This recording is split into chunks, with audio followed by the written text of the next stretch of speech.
बिस्मिल्लाहिर्रहमानिर्रहीम। अस्सलाम वालेकुम। कई दिनों की गैर हाजिरी के बाद कुर्रलिश उस्मान की एक नई वीडियो के साथ मेरे तमाम नाजरीन को खुशामदीद। नाजरीन इकराम, कुर्रलिश उस्मान का सीज़न 3 एक और बेहतरीन किस्त के साथ ख़त्म हो चुका है और महमद बोजदैग ने तमाम कास्ट और क्रू के साथ एक वीडियो भी शेयर की है जिसमें कुर्रलिश उस्मान के मद्दाहों का शुक्रिया अदा किया गया है। और जैसा कि मैंने पिछली वीडियो में बताया था कि हो सकता है कि दाऊद उस्ता का किरदार ख़त्म हो जाए, और वैसे भी ये किरदार ख़त्म होने से ड्रामे की कहानी या तारीखी अहमियत पर कोई फ़र्क नहीं पड़ता, तो ये किरदार भी ख़त्म हो चुका है। और आखिरी किस्त में दूसरी अहम शहादत दिखाई गई है आयगुल की, जिसकी एक बैक स्टेज वीडियो आप लोगों के साथ मैंने शेयर की थी, जो कि आयगुल के किरदार की शहादत का सीन था। लेकिन क्या आप लोग जानना चाहेंगे कि आयगुल को किस नई तारीखी ड्रामा सीरीज़ में हीरोइन का किरदार मिल गया है, और आप लोग अब आयगुल, जिसका असल नाम बूशे अरसलान है, इसे किस तारीखी किरदार में देखेंगे? तो ये जाने के नाज़रीन इकराम आप लोग आज की इस वीडियो में।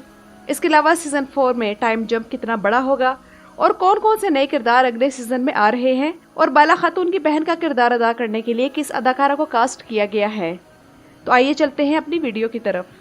नाज़रीन इकराम, एक ख़ास बात इस सीज़न की ये थी कि जो भी किरदार इस सीज़न में मारा गया, इसकी ज़िंदगी का फ्लैशबैक दिखाया गया। अब वो चाहे गुंदूज़ हो या सलजान खातून, गोकतुक हो या फिर आकचा चौबान, सल्तूक हो या फिर उमर बे, आयगुल हो या फिर गोंचा या फिर दाऊद उस्ता, इन सब की शहादत के बाद फ्लैशबैक दिखाए गए। और इसका फ़ायदा ये हुआ कि शिद्दत से ये महसूस हुआ कि कोई रियासत कायम करने के लिए कितनी कुर्बानी देनी पड़ती है। ये वो अनसंग हीरोज़ होते हैं जो कि किसी भी जिंदा कौम की पहचान होते हैं। और तुर्कों के बारे में तो वैसे भी मशहूर है कि ना तो ये अपना बंदा भूलते हैं और ना उसे दुश्मन की कैद में छोड़ते हैं।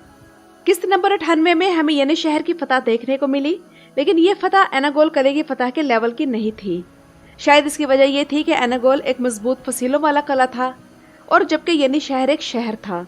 और इस किस्त में हमने आयगुल और दाऊद उस्ता को भी खुदा हाफिज कहा, जबकि इसके साथ साथ एक ऐसी सल्तनत के आसार नजर आने लगे हैं जिसका ख्वाब सुलेमान शाह ने देखा, और इस ख्वाब को कैसे पूरा किया जाए इसकी प्लानिंग अर्तुगरुल गाजी ने की, और इस ख्वाब की बुनियाद उस्मान गाजी ने रखी, और फिर ओरहान गाजी ने इसी ख्वाब को पूरा किया।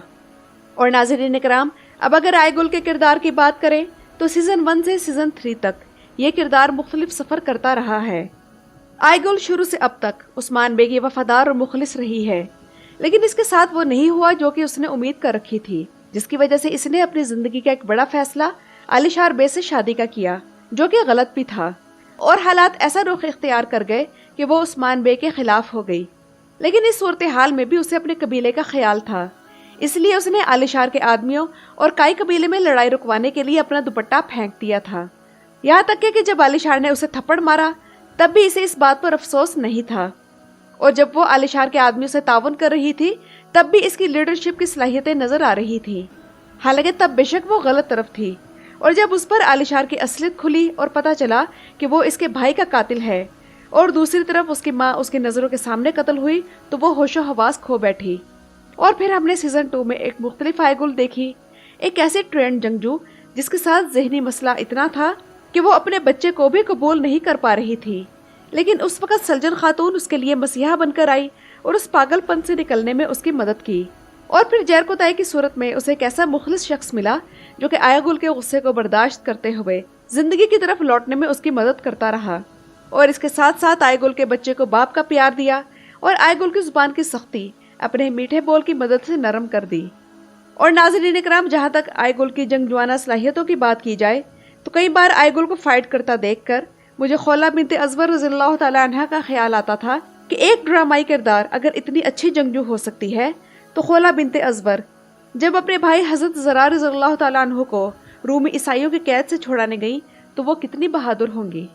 और नाज़रीन इकराम, बूशे अरसलान ने आयगुल के किरदार में इतनी ज़बरदस्त परफॉर्मेंस दी है कि इस अदाकारा का हक बनता है कि इसे कोई मरकजी किरदार मिले। बल्कि कई बार मेरे दिल में यह ख्याल भी आता था कि आयगुल को बाला वाला किरदार मिलना चाहिए था। बहरहाल ये मेरी राय थी, इससे आप लोग इत्तफाक भी कर सकते हैं और बाला खातून के मद्दाह इख्तिलाफ भी। लेकिन इस बात से इख्तिलाफ नहीं किया जा सकता कि सबसे ज़्यादा लेयर्स जिस किरदार की सीरीज में थी वो आयगुल ही थी, यानी कि हर सीज़न में हमें एक नई आयगुल देखने को मिली। और इसी परफॉर्मेंस को सामने रखते हुए एल्प अरसलान बुयूक सल्जूकलो में आयगुल को सफीरिया खातून का किरदार मिल गया है, जिसकी वजह से उन्होंने कुर्रलिश उस्मान छोड़ा है। चूँकि सफीरिया खातून को ओयनिश बुयूक सल्जूकलो में नीली आंखों वाली एक बूढ़ी औरत दिखाया गया था, तो सफीरिया खातून की जवानी के किरदार के लिए बुशे अरसलान से बेहतर और कोई भी चॉइस नहीं हो सकती, जो कि तीर अंदाजी, तलवारबाजी और घुड़सवारी इन तीनों में माहिर हो।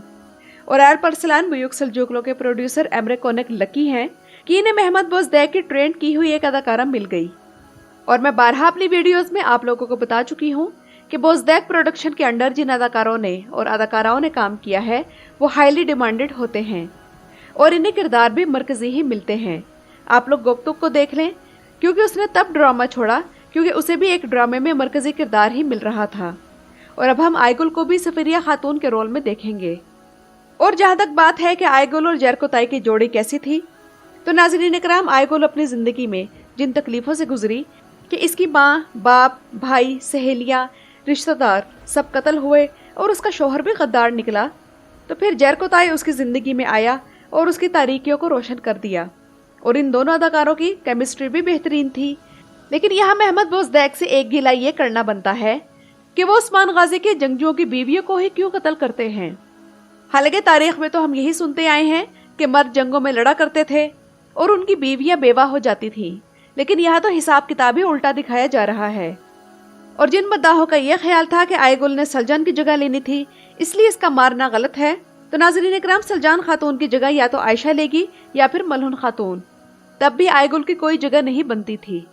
और अब हम आते हैं इस तरफ कि कुरुलिश उस्मान के सीजन 4 में कितना बड़ा टाइम जंप आएगा। तो जिन मद्दाहों का ख्याल है कि ये टाइम जंप बड़ा होगा और कई सालों का होगा, तो इनका ये ख्याल गलत है। मेरे ख्याल में ये टाइम जंप 2 या 3 साल का होगा। और इसकी वजह यह है कि तारीख के मुताबिक 1304 में उस्मान बे ने कोयून हिसार किले की जंग लड़ी थी और यानी शहर की जंग 1301 या 1302 में हुई थी, तो ये इस हिसाब से 2 या 3 साल का अरसा ही बनता है। और यकीनन हम सीजन 4 में ढेर सारे नए अदाकार और किरदार देखेंगे, जिनमें एक अहम किरदार बाला खातून की बहन का भी है। और इस किरदार के लिए जिस अदाकारा को लिया गया है वो आप लोगों के लिए जानी पहचानी है। जी हाँ नाज़रीन इकराम, सेजिन अकबार शोगलरी, जो कि ओयनिश बुयूक सल्जूकलों में जुबैदा खातून का किरदार अदा कर चुकी हैं, जो कि सुल्तान मलिक शाह की दूसरी बीवी थी, तो इन्हें बाला की बहन के किरदार के लिए ले लिया गया है। यानी कि अब एमरे कोनक और महमद बोज़दैक में हिसाब किताब बराबर हो गया है। जहां एमरे कोनक ने कुरुलिश उस्मान की एक अदाकारा ले ली है, तो साथ ही महमद बोज़दैक ने भी सीजन 4 के लिए एमरे कोनक के तारीखी ड्रामे की एक अदाकारा ले ली है। और सिर्फ चंद माह की बात है जिसके बाद हम देखेंगे कि ये दोनों अदाकाराएं अपने अपने किरदार किस बेहतरीन तरीके से निभाती हैं। और नाज़रीन इकराम, जैसा कि आप लोग जानते हैं कि दुरुसुल फ़की की एंट्री भी हो चुकी है और उनकी एंट्री का मतलब है कि सल्तनत कायम हो चुकी है। और अगर बार्किन बे और सैल्वे के बजाय पहले ही दुरुसुल के किरदार की एंट्री करवा दी जाती तो कुरुलिश उस्मान की रेटिंग इतनी डाउन ना होती, क्योंकि दुरुसुल की अहमियत में किसी भी तरह शेख हैदर अली से कम नहीं। और ये सल्तनत उस्मानिया के पहले काजी और मुफ्ती थे जिन्होंने बतौर सुल्तान उस्मान गाजी के नाम पर जुम्मे का खुतबा दिया और रियासत के मजहबी मामलात इन्हीं के हाथ में थे। तो नाज़रीन इकराम, ये तो थी मेरी आज की वीडियो। आप लोगों का किस्त नंबर 98 के बारे में क्या ख्याल है, कमेंट्स में ज़रूर बताइएगा। मेरे चैनल पर आने का शुक्रिया।